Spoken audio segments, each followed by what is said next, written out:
We're back, and today we're talking about the Apothecary Diaries. They just dropped 3 episodes, and we definitely have to talk about it. So without further ado, let's go ahead and jump into it. After watching the 3 episodes that just aired of the Apothecary Diaries, I was definitely left wanting more. So this is going to be my review for the Apothecary Diaries, which essentially follows main character Mao Mao, who was kidnapped even though she was fairly warned that there were kidnappers out there, and she is being forced to work in the rear palace, where essentially the concubines and all the people that do all the mundane work in the palace work. So we are seeing her life absolutely change. Now, is it for the better or worse? We're gonna have to see what happens in the future. Now, one thing I absolutely love about the Apothecary Diaries is the main character Mama herself. I definitely do feel like she absolutely carries the show, but on top of that, the show is a really good show to look at, right? Like the colors are very vibrant, and that's like the first thing that, you know, people are going to see whenever they watch this anime, right? Just how pretty it actually looks. And of course, the animation is there. Now, of course, we don't have anything like high quality to see. You know, we're not going to probably see any top tier fights or anything crazy like that. I don't know, in the future, there might be some violence in the future where we actually get to see, you know, a fight or something like that. And we actually get to see the animation actually just work that overtime. But as of right now, really it's just the characters interacting with each other. And we're really focusing on the characters and their way of kind of interacting with each other. So there's nothing really to talk about when it comes to the animation, right? It looks pretty. It looks very good. So that's a good thing, right? Then, of course, the characters. There's really 3 that popped out in the first 3 episodes. And that's, of course, is Mao Mao, Jinchi, and Gyakiao. I believe that's how you say her name, right? The Emperor's concubine. You know, the top tier concubine, right? She's not just your regular old concubine that everybody has access to. Nah, she only has, you know, the Emperor is the only one that has access to her. Top tier.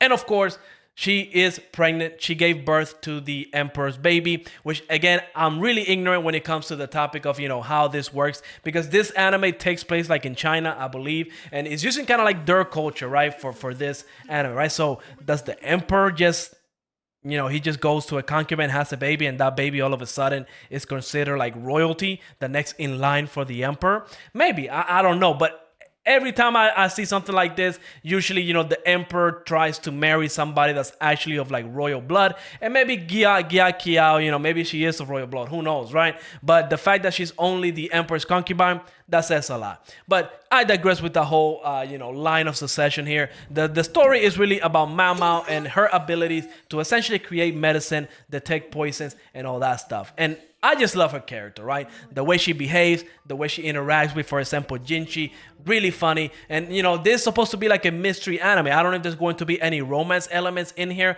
I know Jinchi, as of right now, he's kind of head over heels over Mao Mao, right? Because every woman in the palace, as soon as he just walks in, they automatically just fall in love with the man. The only people that really seem to resist his charms are essentially Mao Mao and Gyakiao. And, you know, that's because, you know, she's the Emperor's concubine. So, you know, she's probably really good when it comes to stuff like that. But now, the first 3 episodes, they were really good. I really did like the story. I will say episode 3 was the weakest of the episodes, because episode 1 and 2 really did a great job at showing how good Mao Mao is in her practice, right? The apothecary stuff, you know, creating medicine, detecting what's wrong with people that are sick, the way that she saved the you know, Gyakiao and her baby, absolutely phenomenal. But I will say there's one thing I don't like about this anime so right now is the fact that every episode kind of tells its own story, right? Because whenever an anime does that, at least to me, it feels really hard to kind of fall in love with the characters. Like, yes, I love Mao Mao,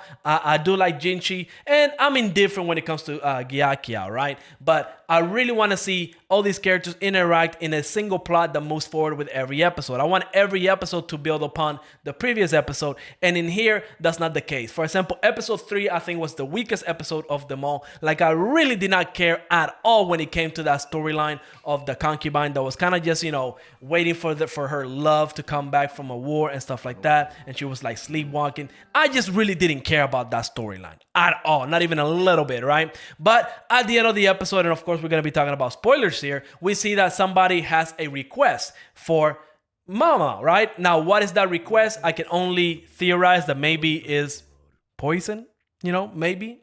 Because that dude did not seem very happy, right? Maybe they're going to try to do some sort of assassination attempt on somebody. Who knows, right? Maybe it is somebody that's just sick and he really needs the help to get medicine. But these first 3 episodes, they were absolutely phenomenal. They were definitely great. If I had to rate the anime, a solid 8 out of 10, I would say. I'm definitely going to keep watching. I mean, this was one of my most anticipated anime of the season. I came in blind, absolutely knowing nothing about this. And so far, I would say I'm in love with Mao as a character. I want to see what she does. And also, am I the only one here that's kind of worried about her father? Like, she was kidnapped, she was gone for 3 months, and not once have we known about her father. Like, is she not allowed to go out there and, send him a message? I know they did talk about, the whole money thing, how she did not want to make more money, because if she does make more money, all that extra stuff is going to go to the people that kidnapped her, which, again, how does that even work? She was kidnapped, you know what I mean? Like, is there no justice in this place? Now, of course, this is like back in the old days, and I really don't know anything of the history or anything like that. So,